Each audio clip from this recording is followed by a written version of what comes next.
اعوذ باللہ من الشیطان الرجیم بسم اللہ الرحمن الرحیم یا ایھا الذین آمنوا لا تتخذوا عدوی وعدوکم اولیاء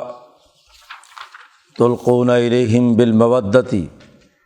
وقد کفروا بما جاءکم من الحق یخرجون الرسول وایاکم ان تؤمنوا باللہ ربکم ان کنتم خرجتم جہادا فی سبیلی وابتغاء مرضاتی تسرون الیہم بالمودۃ وانا اعلم بما اخفیتم وما اعلنتم ومن یفعلہ منکم فقد ضل سواء السبیل ان یثقفوکم یکونوا لکم اعداء ویبسطوا الیکم ایدیہم والسنتہم بالسوء وودوا لو تکفرون لن تنفعکم ارحامکم ولا اولادکم یوم القیامہ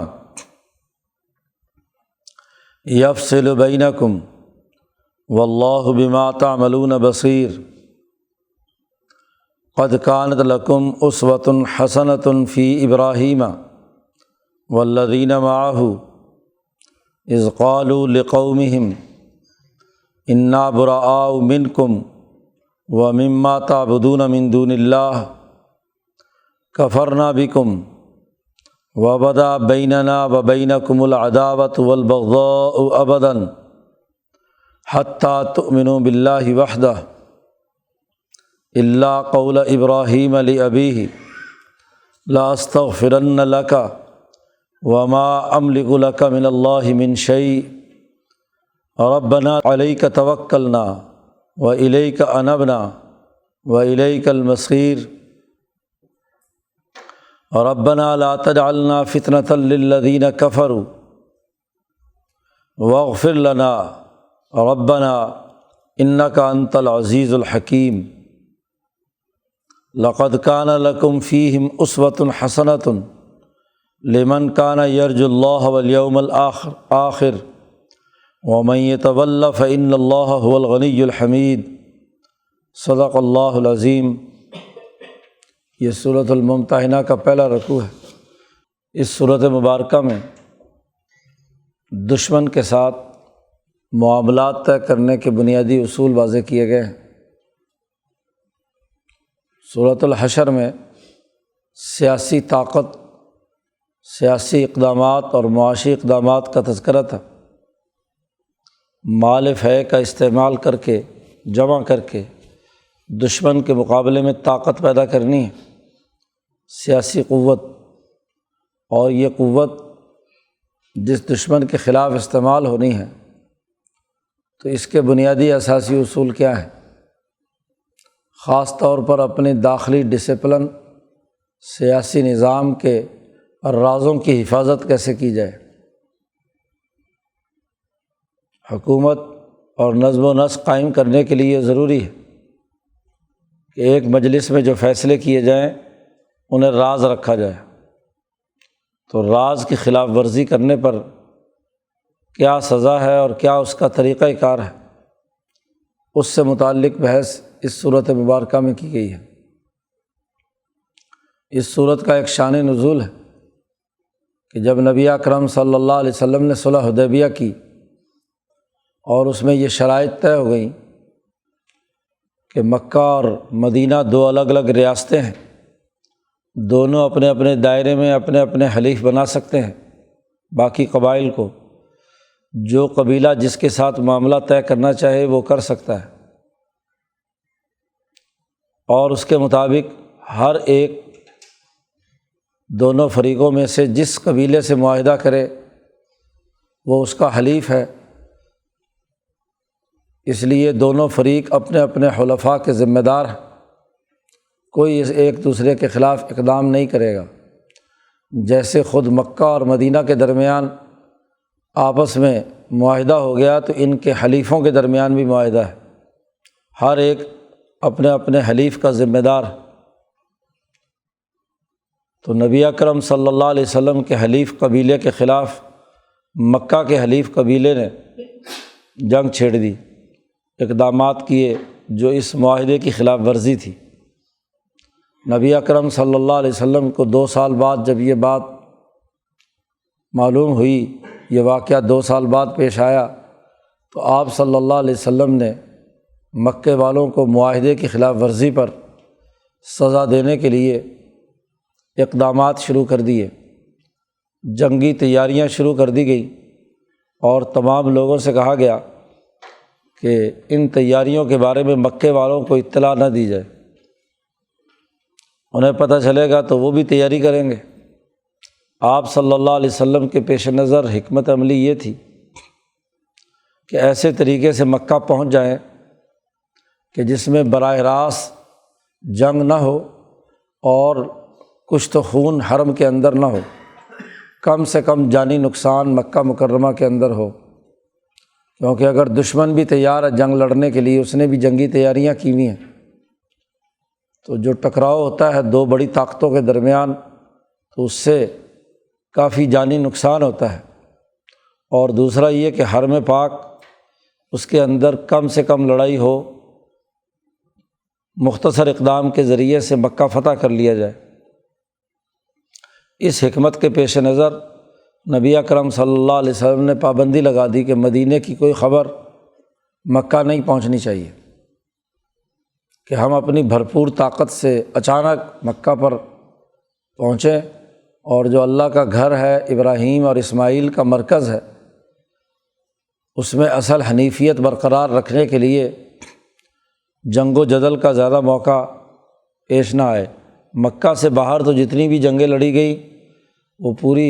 طاقت سے لڑی گئیں، بدر میں، احد میں وغیرہ وغیرہ، لیکن مکہ مکرمہ کا احترام لازمی اور ضروری تھا، اس لیے نبی اکرم صلی اللہ علیہ وسلم نے یہ حکمت عملی اپنائی۔ لیکن ایک ایسے صحابی جو بدر میں شریک ہو چکے تھے، حضرت حاطب بن ابی بلتع رضی اللہ تعالیٰ عنہ، ان کے بچے، اولاد اور خاندان کے لوگ مکہ مکرمہ میں تھے، تو انہوں نے ایک خط لکھا، اور خط بھی ذو معنی تھا۔ اس ذو معنی خط سے دشمن کو یہ تو پتہ چل جاتا کہ نبی اکرم صلی اللہ علیہ وسلم تیاریاں کر رہے ہیں۔ خط میں یہ لکھا کہ اگر محمد مصطفیٰ صلی اللہ علیہ وسلم تنہا بھی مکے پر حملہ آور ہوں تو وہ تمہیں شکست دے دیں گے۔ جملے صرف یہی لکھے گئے خط میں، اور ایک عورت کے ہاتھ یہ خط وہاں پہنچانے کی کوشش کی گئی۔ اس پورے خط سے سمجھدار آدمی سمجھ لیتے ہیں، چونکہ معاہدے کی خلاف ورزی تو یہ کر چکے تھے، تو خطرہ تو تھا انہیں، تو کہیں نبی اکرم صلی اللہ علیہ وسلم جنگی تیاریاں تو نہیں کر رہے، تو بس یہ اشارہ دینا تھا۔ یہ خط لکھ کے ایک عورت کو بھیج دیا۔ اللہ تبارک و تعالیٰ نے نبی اکرم صلی اللہ علیہ وسلم کو اس کی اطلاع دے دی۔ جبرائیل امین آئے کہ آپ کی جنگ کی تیاریوں کا راز فاش ہو رہا ہے، اور فلاں خاتون ہے، فلاں مقام پر اس وقت ہے، وہ خط لے کر مکہ جا رہی ہے۔ نبی اکرم صلی اللہ علیہ وسلم نے حضرت علی رضی اللہ تعالیٰ اور ان کے ساتھ ایک اور آدمی کو بھیجا کہ جاؤ فلاں مقام پر ایک عورت ملے گی، اس کے پاس خط ہے، تو تم وہ خط ہر حال میں لے کر آنا۔ یہ لوگ وہاں پہنچے، عورت گرفتار ہو گئی، لیکن وہ ماننے کے لیے تیار نہیں تھی کہ اس کے پاس کوئی خط یا تحریر ہے۔ حضرت علی رضی اللہ تعالیٰ عنہ اس سے بڑی سختی سے پیش آئے، اور انتہائی اہم اقدامات کر کے اس کو مجبور کر دیا کہ وہ اپنے بالوں کے اندر جو چھپا کر کہیں اس نے اسے سی رکھا تھا، اس کو نکال کر خط کو حضرت علی کے حوالے کرے، تو اسے گرفتار کر کے خط لے کر حضرت علی نبی اکرم صلی اللہ علیہ وسلم کے پاس آئے۔ آپ صلی اللہ علیہ وسلم نے حاطب بن ابی بلتع سے پوچھا کہ تم نے یہ حرکت کیوں کی؟ تو انہوں نے کہا یا رسول اللہ، نہ تو میں کافر ہوا ہوں اور نہ ہی میں دشمن کے ساتھ کوئی ساز باز ہے، صرف یہ ہے کہ جتنے مہاجر یہاں پر میرے علاوہ باقی ہیں تو ان کی تو وہاں جو خاندان ہیں، حضرت عباس اور باقی لوگ جو ہیں کمزور مسلمان، تو ان کی تو وہاں ایک طاقت ہے، ان کے پاس جائیدادیں بھی ہیں اور باقی چیزیں بھی ہیں، تو ان کو تو مکے والے کچھ نہیں کہتے۔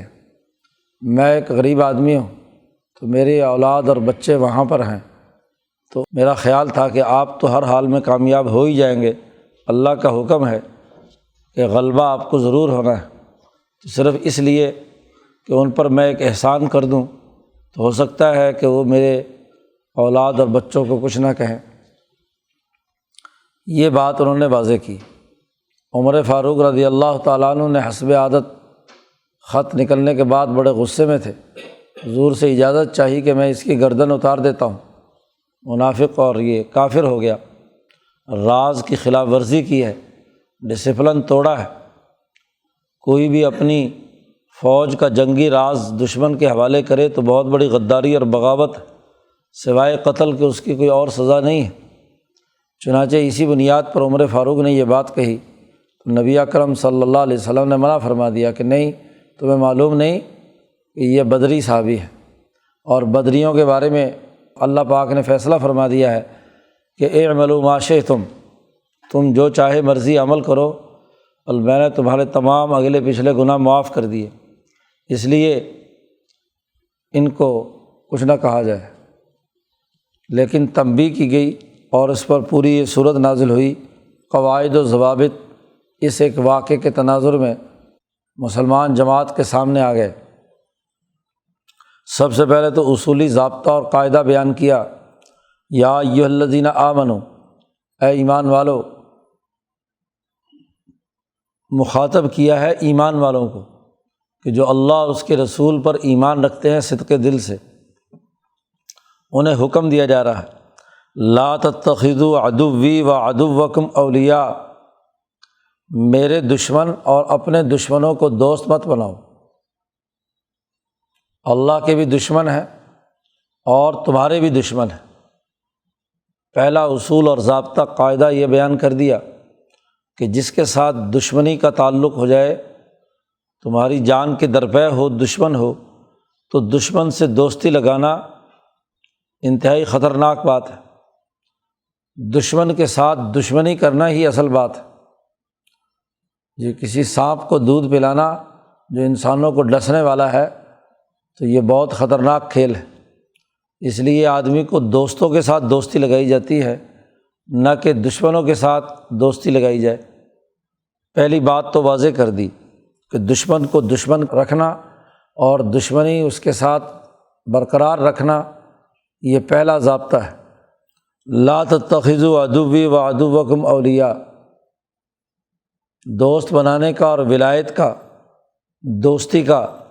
ذکر بھی آگے واضح طور پر بیان کر دیا۔ تلقون الیہم بالمودہ، کہ تم اپنے دشمنوں کے ساتھ دوستی کا پیغام پہنچاتے ہو، ان کے ساتھ محبت کا اظہار کر رہے ہو، تو دشمن سے محبت کا اظہار کرنا غلط ہے۔ قرآن حکیم نے سوال کیا کہ وقد کفروا بما جاءکم من الحق، حالانکہ یہ بات واضح ہو چکی ہے کہ انہوں نے انکار کیا ہے اس پیغام کا جو تمہارے پاس حق کی صورت میں نازل ہو چکا ہے، تم پر جو حق آیا ہے، تم جس سچائی پر قائم ہو، تو یہ اس کے منکر ہے۔ یہ عدوی کی تشریح کر دی، میرے دشمن ہیں، تو اللہ کی دشمنی کیسے ظاہر ہوئی کہ اللہ کے کلام اور اللہ کے جاری کردہ حق کے وہ منکر ہیں، اس کا انکار کر رہے ہیں، تو وہ اللہ کے دشمن ہیں۔ دوسری بات فرمائی تھی عدوکم، کہ وہ تمہارے بھی دشمن ہیں، اور اس دشمنی کا بھی ایک اظہار بیان کر دیا کہ یخرجون الرسول و ایاکم، انہوں نے رسول اللہ صلی اللہ علیہ وسلم کو اور تمہیں مکہ سے نکالا ہے، تمہیں وطن چھوڑنے پر مجبور کیا، ہجرت پر مجبور کیا ہے، تو یہ کتنی بڑی دشمنی ہے کہ جس کو جس خطے اور علاقے سے نکال باہر کر دیا جائے تو وہ اس کا دشمن ہے۔ اپنی دھرتی سے بے وطن بنا دینا، اس سے بڑھ کر اور دشمنی کیا ہوگی؟ انسانی معاشروں میں دشمنی کا اظہار دو طریقے سے ہوتا ہے، یا تو قتل کیا جاتا ہے اور یا وطن سے بے وطن کیا جاتا ہے، مہاجر بنایا جاتا ہے۔ تو ان کی تو طاقت اور قوت تو ان کے یہ تھی کہ یہ تمہیں قتل کرتے، چنانچہ نبی اکرم صلی اللہ علیہ وسلم کے یہ قتل کے منصوبے بناتے رہے، لیکن آپ صلی اللہ علیہ وسلم ان کے ہاتھ سے ان کے قابو نہیں آئے اور آپ صلی اللہ علیہ وسلم ہجرت کی آپ نے، تو تم مہاجرین، یہ مہاجر ہیں، حاتب بن ابی بلتع خاص طور پر، کہ جب تمہیں اور رسول اللہ صلی اللہ علیہ وسلم کو انہوں نے اپنے علاقے سے مکہ مکرمہ سے نکالا، اور قصور کیا تھا؟ قصور صرف یہ کہ انتؤمنوا باللہ ربکم، کہ تم اللہ پر ایمان لائے جو تمہارا رب ہے، صرف اپنے رب کو ماننے اور اس پر ایمان لانے کے نتیجے میں تمہیں مکہ سے نکلنا پڑا، انہوں نے نکالا، تو یہ اللہ کے ساتھ بھی دشمنی ہے اور تمہارے ساتھ بھی دشمنی ہے۔ تو دشمن کے ساتھ محبت کی پینگیں بڑھانا یہ سانپ کو دودھ پلانا ہے، دشمن کو شیر کرنا ہے کہ وہ تم پر حملہ آور ہو کر تمہیں نقصان پہنچائے۔ اس لیے انسانی معاشروں میں کامیابی کا پہلا اصول یہ ہے کہ جس نے آپ کے ساتھ دشمنی کی ہے تو اس دشمن کو دشمن سمجھا جائے، دشمن کو دوست بنانا پرلے درجے کی حماقت۔ ان کنتم خرجتم جہادا فی سبیلی وابتغاء مرضاتی، اگر تم ان کے مقابلے میں میرے راستے میں جہاد کے لیے نکلے، فتح مکہ کے لیے جو تیاریاں کی جا رہی تھیں، اگر تم میرے راستے میں جہاد کے لیے نکل رہے ہو، وابتغاء مرضاتی، اور میری رضا چاہتے ہو، اور پھر تسرون الیہم بالمودہ، ادھر تو جنگی تیاریاں ہو رہی ہیں، میرے راستے میں جہاد کے لیے فوجیں تیار ہو رہی ہیں، اور صرف اللہ پاک فرماتے ہیں میری رضامندی کے لیے یہ سارا کام کرنا چاہتے ہو، اور ادھر سے تمہیں کیا ہو گیا کہ تسرون الیہم بالمودہ، کہ تم ان کی طرف چھپا کر دوستی کا پیغام بھیج رہے ہو خفیہ طور پر۔ یا تو اگر ایسی کوئی بات تھی تو حاتب بن ابی بلتع کو چاہیے تھا کہ نبی اکرم صلی اللہ علیہ وسلم سے اس صورتحال کو بیان کرتے اور مشورہ مانگتے کہ کیا اس طرح کر لیا جائے، لیکن بجائے حضور صلی اللہ علیہ وسلم کو یا جنگی تیاریاں کرنے والوں کو کچھ بتانے کے، خفیہ طور پر ایک پیغام لکھ کر ان کے پاس بھجوایا جا رہا ہے۔ اللہ پاک کہتے ہیں انا اعلم بما اخفیتم وما اعلنتم، میں خوب جانتا ہوں کہ جو تم چھپاتے ہو اور تم جو ظاہر کرتے ہو، جو تم نے ظاہر کیا ہے وہ بھی میں اچھی طرح جانتا ہوں، اور جو تم چھپا رہے ہو اس کا بھی پتہ ہے۔ اسی وجہ سے تو اللہ پاک نے رسول اللہ صلی اللہ علیہ وسلم کو بتلا دیا کہ آپ کی جہاد کی تیاریوں کی اطلاع مکہ پہنچائی جا رہی ہے۔ یاد رکھو ومن یفعلہ منکم، جس آدمی نے بھی تم میں سے کسی نے یہ حرکت کی ہے تو وہ سیدھے راستے سے بھٹک گیا، فقد ضل سواء السبیل، سیدھے راستے کو بھول گیا۔ چونکہ کفر اور منافقت سے انہوں نے یہ کام نہیں کیا تھا، اس لیے نرم سے نرم الفاظ قرآن پاک نے استعمال کیے ہیں کہ سیدھے راستے سے وہ بہک گیا ہے۔ حضرت شیخ الہند نے اسی لیے ضلع کا یہاں ترجمہ کیا بھول گیا ہے، غفلت ہو گئی، توجہ دوسری بات کی طرف نہیں رہی کہ یہ بہت بڑی بغاوت ہے، غداری ہے کہ جنگی تیاریوں کی خفیہ اطلاع دشمن کو دی جائے۔ کوئی راز حضور صلی اللہ علیہ وسلم نے بیان فرمایا اور وہ راز نہ رہے اور راز کی حفاظت نہ کی جائے تو یہ بڑی خطرناک بات ہے۔ اللہ پاک کہتے ہیں ان یثقفوکم یکونوا لکم اعداء، دیکھو اگر وہ تم پر قابو پا لیں، تم ان کے قبضے میں آ جاؤ تو یکونوا لکم اعداء، تو وہ تمہارے پکے دشمن بن کر تمہارے خلاف اپنی دشمنی نکالیں گے۔ وہ تو کوئی دل میں رحم نہیں رکھیں گے، جو تمہارے دشمن ہیں تم ان کے ایک دفعہ قابو آ جاؤ صحیح، تو تمہارے ساتھ پوری پوری دشمنی نکالیں گے۔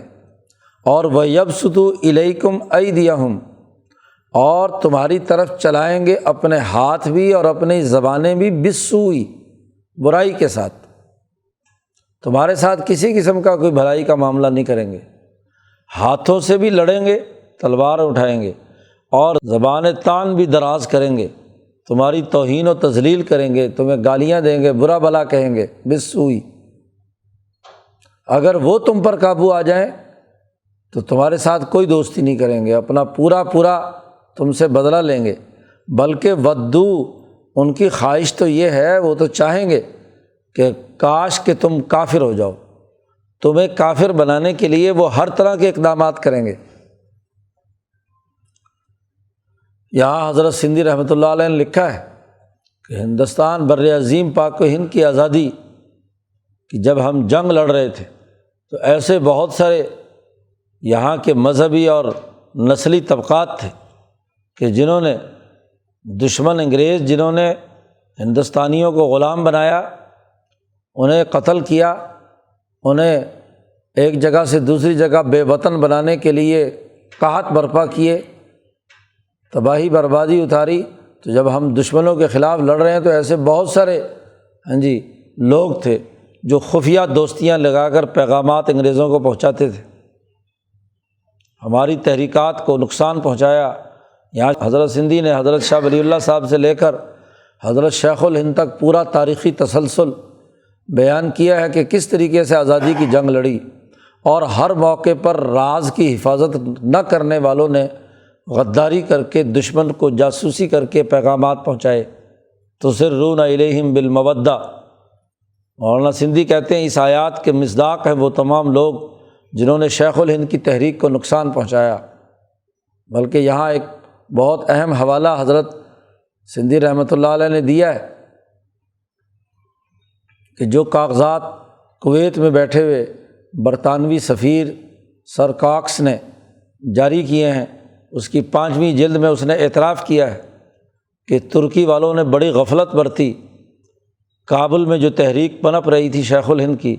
اگر اس کو ذرا بھی صحیح طریقے سے ترکی والے سمجھ کر استعمال میں لاتے تو انگریزوں کا پورے ایشیا سے خاتمہ ہو جاتا۔ ترکی والوں نے پوری توجہ ادھر نہیں دی تو اس غلطی کی انہیں سزا بھگتنی پڑی، ورنہ اتنی زوردار تحریک تھی یہ تحریک ریشمی رومال کہ اگر اس کو ترکی ذرا بھی سپورٹ کرتا تو یہ کابل اور اس علاقے کے اندر ترکی اپنی طاقت لے آتا تو ضرور ان کو کامیابی ملتی، لیکن یہ خفیہ جاسوسوں اور دوستیوں کے چکروں میں انہوں نے اس تحریک کو نقصان پہنچایا۔ اس کے نتیجے میں وہ برطانوی سفیر کہتا ہے ہم کامیاب ہوئے۔ یہ وہی آدمی ہے جس نے یہ کویت، عراق، سعودی عرب، یہاں برطانوی سامراج کے تسلط کے لیے راہ ہموار کی، جس نے سلطان عبدالعزیز کو یہ سعودی عرب کی ریاست بنا کر دی۔ یہ وہی کاکس ہے جس نے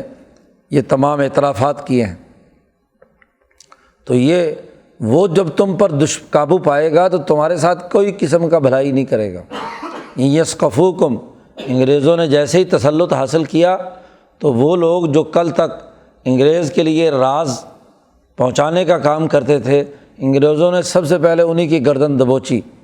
ان کو نقصان پہنچایا، ان کو سزائیں دی، اور پچھلے 100 سال کی تاریخ گواہ ہے کہ جیسے جیسے یہ پسپائی اختیار کرتے رہے، حریت پسندوں کی جاسوسی اور ان کے خلاف فتوی بازی کا کام کرتے رہے، ویسے ویسے شکست کھاتے چلے گئے۔ قرآن حکیم کہتا ہے لن تنفعکم ارحامکم ولا اولادکم یوم القیامہ، جن اولاد اور جن بچوں اور رشتہ داروں کی بنیاد پر حاتب بن بلتع نے یہ خط بھیجا ہے کہ وہ بچ جائیں گے دشمن کے اثر سے، یہ تمہارے رشتہ دار قیامت کے دن تمہارے کوئی کام نہیں آئیں گے۔ لن تنفعکم ارحامکم، تمہاری رشتے، اور ولا اولادکم، اور نہ ہی تمہاری اولاد تمہیں کوئی نفع نہیں پہنچائے گی یوم القیامہ۔ اس لیے یہاں آیات میں ایک وقف اولادکم پر کیا ہے، یعنی دنیا میں بھی تمہیں کوئی فائدہ نہیں پہنچائے گی، دنیا اور آخرت قانون ضابطہ ہے۔ یوم القیامہ یفصل بینکم، قیامت کے دن تمہارے درمیان فیصلہ کیا جائے گا، تمہارے درمیان فیصلہ کرے گا اللہ تبارک و تعالیٰ۔ اور پیچھے کے ساتھ بھی مل سکتا ہے کہ قیامت کے دن یہ تمہیں کوئی نفع نہیں پہنچائیں گے۔ یفصل بینکم، اللہ فیصلہ کرے گا تمہارے درمیان۔ تو جن رشتہ داروں کے لیے مرے جا رہے ہو وہ رشتہ دار تمہارے کسی کام نہیں آئیں گے۔ تو دشمن کو راز پہنچانا، تحریک کو نقصان پہنچانا، یہ انتہائی خطرناک عمل ہے۔ واللہ بما تعملون بصیر، اور اللہ تعالیٰ خوب جانتا ہے، دیکھ رہا ہے جو تم عمل کر رہے ہو کہ تمہاری حرکت کیا ہوئی۔ تم نے راز کی خلاف ورزی کی، راز کی حفاظت نہیں کی، جو مجلس تھی اس کی امانت کو برقرار نہیں رکھا۔ نبی اکرم صلی اللہ علیہ وسلم کا فرمان ہے المجالس بالامانہ، کہ مجالس میں جو فیصلے ہوں، جو راز کی باتیں ہوں، وہ اس مجلس کی امانت ہے، اس امانت کی خلاف ورزی نہیں کی جا سکتی، اس راز کی خلاف ورزی نہیں کی جا سکتی۔ قرآن حکیم نے اس راز کی خلاف ورزی پر سخت ایکشن لے کر کہا کہ دیکھو قد کانت لکم اسوۃ حسنۃ فی ابراہیم، تمہارے لیے اسوہ حسنہ ہے، نمونے کی بات ہے، فی ابراہیم، ابراہیم علیہ السلام میں، اور والذین معہ، اور ابراہیم کے ساتھ جو جماعت ہے، جو ایمان لانے والے ہیں۔ ابراہیم علیہ السلام نے اپنی اس جماعت کے ساتھ جو اقدامات کیے ہیں، تو وہ اقدامات تمہارے لیے اسوہ حسنہ ہے، نمونہ کاملہ ہے۔ تو اس نمونے کو اپنے سامنے رکھو۔ ابراہیم علیہ السلام کا کون سا طریقہ کار اسوہ حسنہ ہے، اس کے بارے میں فرمایا اذ قالوا لقومہم، جب ابراہیم اور ان کی پوری جماعت نے اپنی قوم سے کہا، جو ان کا اپنا خاندان بھی ہے اور حکومت میں بھی ہے، تو اپنی پوری قوم سے خطاب کر کے ابراہیم علیہ السلام نے یہ فرمایا تھا کہ انا براء منکم ومما تعبدون من دون اللہ، کہ ہم تم سے اور جن خداؤں کی تم پوجا کرتے ہو اللہ کو چھوڑ کر، ہم اس سے برات کا اعلان کرتے ہیں۔ یہ ہے برات، نظریہ برات جو بیان کیا جاتا ہے، اصل تو قرآن نے یہ واضح کیا ہے کہ اللہ اور اس کے رسول کے دشمنوں سے برات کا اعلان کرنا، کہ ہم تم سے بھی بری ہیں، اور جن کو تم اللہ کا شریک ٹھہرا کر اللہ کے علاوہ جن کی عبادت کرتے ہو، جن پتھروں کی، جن بتوں کی، ہم ان سے برات کا اعلان کرتے ہیں۔ ایک بات تو انہوں نے یہ کہی کہ ہم اس کفر و شرک اور تمہارے ظلم و ستم کے اس نظام سے برات کا اعلان کرتے ہیں۔ دوسری بات ابراہیم اور ان کی جماعت نے یہ کہی کہ کفرنا بکم، ہم تمہارے منکر ہیں، تمہارے کافر ہیں، تمہیں نہیں مانتے، تم ظلم و تکبر اور شرک اور کفر میں مبتلا ہو، اس لیے ہم تمہارے کافر ہیں، تمہارا انکار کرتے ہیں۔ اور وبدا بیننا و بینکم، اور تیسری بات یہ کی کہ ہمارے اور تمہارے درمیان بغض و عداوت پیدا ہو گیا ہمیشہ ہمیشہ کے لیے۔ تین باتوں کا ابراہیم علیہ السلام نے اعلان کیا، برات کا، کفر کا، اور بغض و عداوت کے پیدا ہونے کا، دلوں کی نفرت، بغض، عداوت، دشمنی۔ تو دشمنی کا اعلان، تینوں چیزوں کا یہاں اظہار کر دیا گیا۔ برات زبان سے ہے کہ برات کا اعلان کریں کہ ہم تم سے بری ہیں، اپنے نظریے اور فکر میں، اپنی عقل میں اس بات کا اعلان کریں کہ کفرنا بکم، کہ ہم تمہارے کافر ہیں۔ اور تیسری بات بیان کی کہ ہمارے اور تمہارے درمیان دلی دشمنی پیدا ہو گئی۔ تو نفس، قلب اور عقل، تینوں چیزوں سے اس بات کا اعلان کرنا کہ ہماری تمہارے ساتھ دشمنی ہے اور ہم منکر ہیں، ہم تم سے برات کا اعلان کرتے ہیں۔ تو اپنے نفس اور زبان سے برات کا اعلان کرنا، عقل سے اس فکر اور نظریے کا منکر ہونا، اور دل سے اس سے بغض اور عداوت رکھنا، یہ اعلان ابراہیم علیہ السلام نے کیا۔ تو جب انسان اپنے نفس، قلب اور عقل سے ان تینوں چیزوں کا اپنے دشمنوں کے خلاف اعلان کرتا ہے، اور یہ اعلان اس وقت تک رہے گا جب تک کہ حتیٰ تؤمنوا باللہ وحدہ، یہاں تک کہ تم اللہ وحدہ لا شریک پر ایمان لے آؤ۔ یعنی یہ بغض و عداوت، یہ انکار اور یہ برات، اس کی بھی ایک انتہا ہے کہ آج ہماری تمہارے ساتھ دشمنی اور بغض و عداوت ہے، کل اگر یہی لوگ مسلمان ہو جائیں تو یہی بغض اور عداوت محبت میں بدل جائے گی۔ ابو سفیان مسلمان ہوئے تو عمر فاروق نے فرمایا کہ اے ابو سفیان، اس لمحے سے پہلے دنیا میں سب سے مبغوض ترین آدمی تو تھا، تیرے خلاف میرے دل میں بغض اور عداوت اور کفر تھا، اور آج تو مسلمان ہو گیا تو میرے نزدیک اب سب سے زیادہ تیرے ساتھ محبت پیدا ہو گئی، بغض و عداوت نکل گیا، کیونکہ اللہ نے فرمایا حتیٰ تؤمنوا باللہ وحدہ، تو ایمان لے آیا تو جو سبب تھا بغض و عداوت کا وہ ختم، اس لیے اب وہی بغض و عداوت وہ محبت میں بدل گئی، اب وہی تعلق میں بدل گئی۔ ہاں جی، اس کے بعد سے جو تعلق ہوا تو حضرت عمر فاروق ہی ہیں جنہوں نے شام کی فتح کے لیے ابو سفیان کو امیر بنا کر بھیجا، دمشق ابو سفیان رضی اللہ تعالیٰ عنہ نے فتح کیا، اور ابو سفیان کے بعد ان کے بڑے بیٹے یزید ابن ابی سفیان نے، اور پھر یزید ابن ابی سفیان کا انتقال ہوا تو حضرت امیر معاویہ رضی اللہ تعالیٰ عنہ کو ان کی جگہ پہ گورنر بنایا، اور باقی فتوحات حضرت امیر معاویہ رضی اللہ تعالیٰ عنہ نے کی، تو وہ دشمنی ساری کی ساری محبت میں بدل گئی، اس لیے کہ تؤمنوا باللہ وحدہ۔ یہ تینوں چیزیں ان میں تمہارے لیے اسوہ حسنہ ہے کہ تم ابراہیم کے نقش قدم پر چلو، مکہ آزاد کرنے جا رہے ہو، ابراہیم کے دین کے غلبے کے لیے کام کر رہے ہو، تو ابراہیم کا نظریہ بھی تو اپناؤ۔ ابراہیم نے دشمنی کی دشمنوں سے، تو دشمن کو دشمن سمجھ کر برات، کفر اور بغض و عداوت اختیار کی، یہی اصل میں نمونہ ہے۔ دوستی مت لگاؤ بلکہ دشمنی اور بغض و عداوت پیدا کرو۔ البتہ ابراہیم کی ان تین باتوں کی تو اتباع کی جائے گی، لیکن ابراہیم کی ضروری نہیں کہ ہر بات کی اتباع کی جائے، استثناء کیا الا قول ابراہیم، ابراہیم کے اس قول کی اتباع نہ کرو۔ کہیں ایسا نہ ہو کہ تم کہو کہ دیکھو جی ابراہیم نے بھی تو اپنے باپ کی سفارش کی تھی کافر ہونے کے باوجود اللہ میاں سے، تم کہو کہ جیسے ابراہیم نے اپنے باپ کی سفارش کی تھی، رشتے کا لحاظ رکھا تھا کہ جب باپ نے کفر اور ظلم سے انکار کر دیا تو ابراہیم نے ایک وعدہ کر لیا تھا، وہ جو قرآن حکیم سورۃ مریم میں وضاحت کی کہ ابراہیم علیہ السلام نے یا اباتی لا تعبد الشیطان، اس طرح 3-4 طریقے سے اپنے باپ کو دعوت دی کہ وہ سیدھے راستے پر آ جائیں، لیکن انہوں نے ابراہیم علیہ السلام ہی کو قتل کرنے کی دھمکی دے دی کہ میں تجھے رجم کرا دوں گا، یہ کر دوں گا، وہ کر دوں گا۔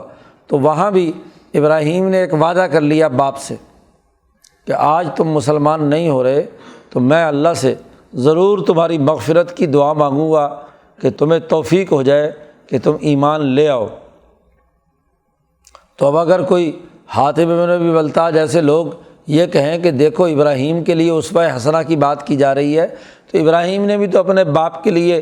دعا کی تھی، محبت اور دوستانہ تعلق بنایا تھا،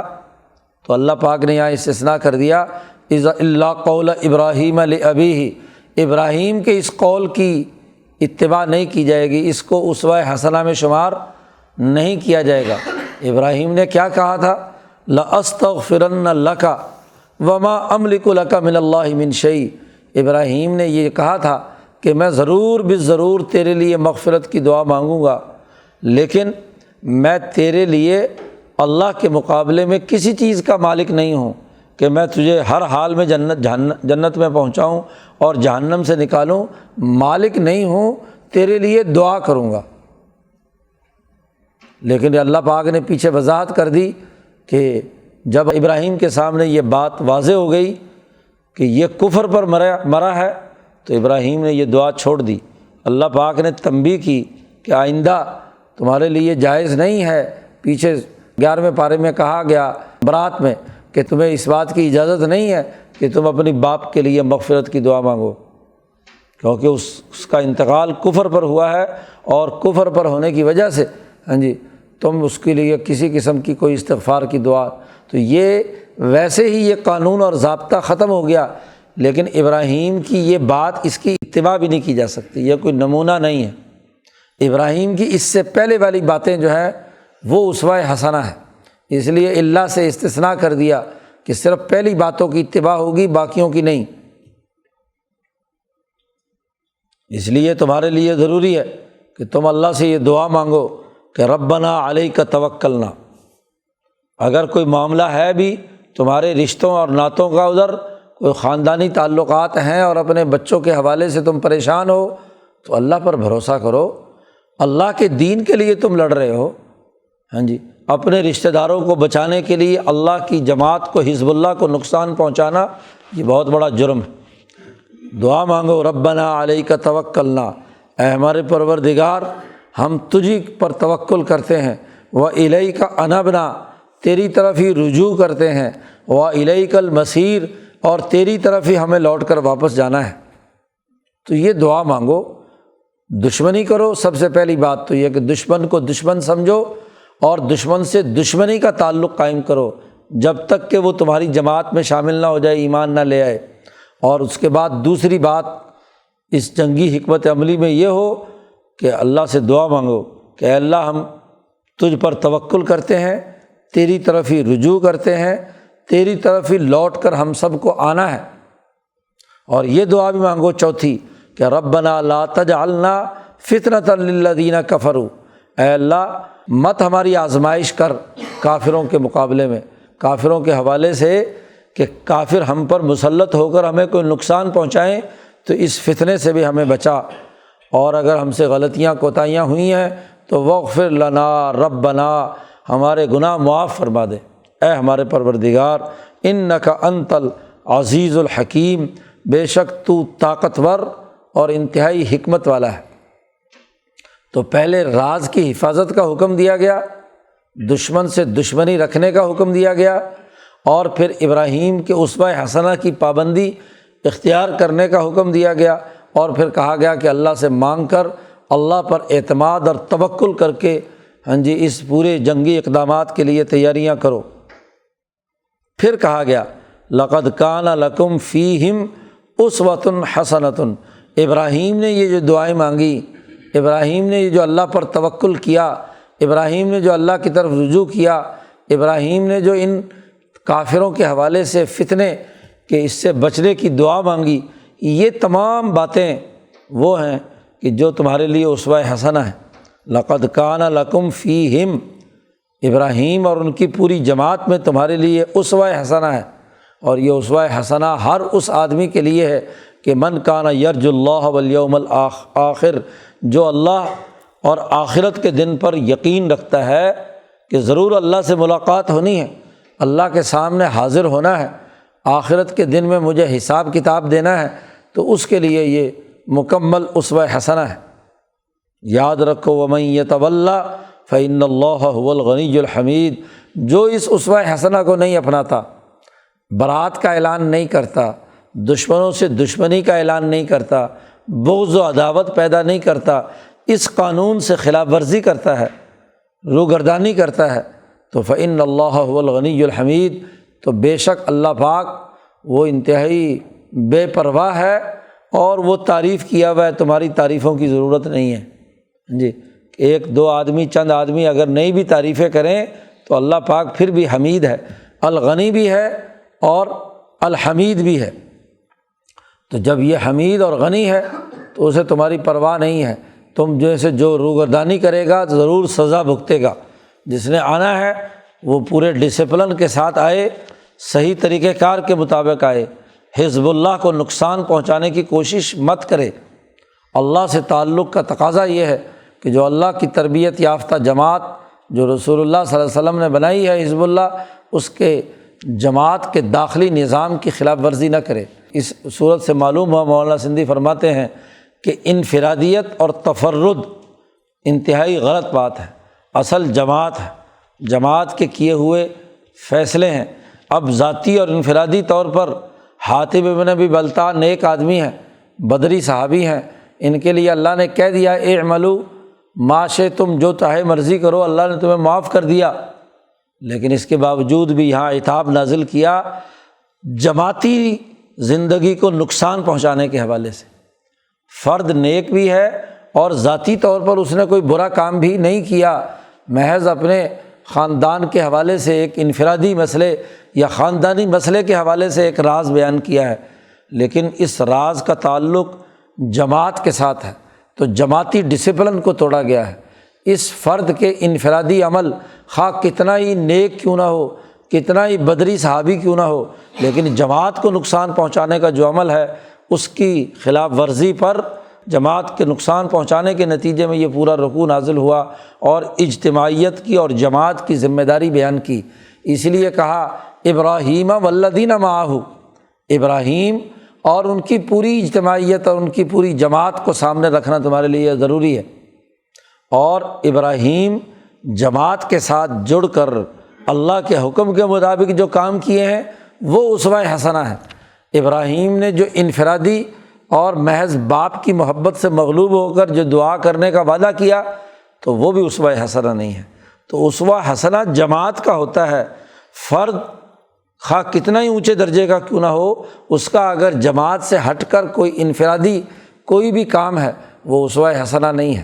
اسوہ حسنہ وہی بنے گا، معیار اور نمونہ وہ بنے گا جو اجتماعیت کے تقاضے کے مطابق ہو۔ تو اس لیے بے شک حاتب بن بلتعہ جتنے مرضی نیک اور اچھے آدمی ہوں، بدری صحابی ہوں، تو ابراہیم کا اسوہ حسنہ اپنائے بغیر جو ہے وہ کامیاب نہیں ہو سکتے۔ تو جماعت کی اہمیت اس صورت میں واضح کی گئی، اور جماعت تبھی ترقی کرتی ہے کہ جماعت کے کیے ہوئے فیصلوں کو پوری رازداری کے ساتھ، پورے حفاظت کے ساتھ محفوظ رکھا جائے اور اس کے اجتماعی مقاصد کے مطابق کردار ادا کیا جائے۔ اللہ تعالیٰ قرآن حکیم کو سمجھنے اور اس پر عمل کرنے کی توفیق عطا فرمائے۔ اللہم صل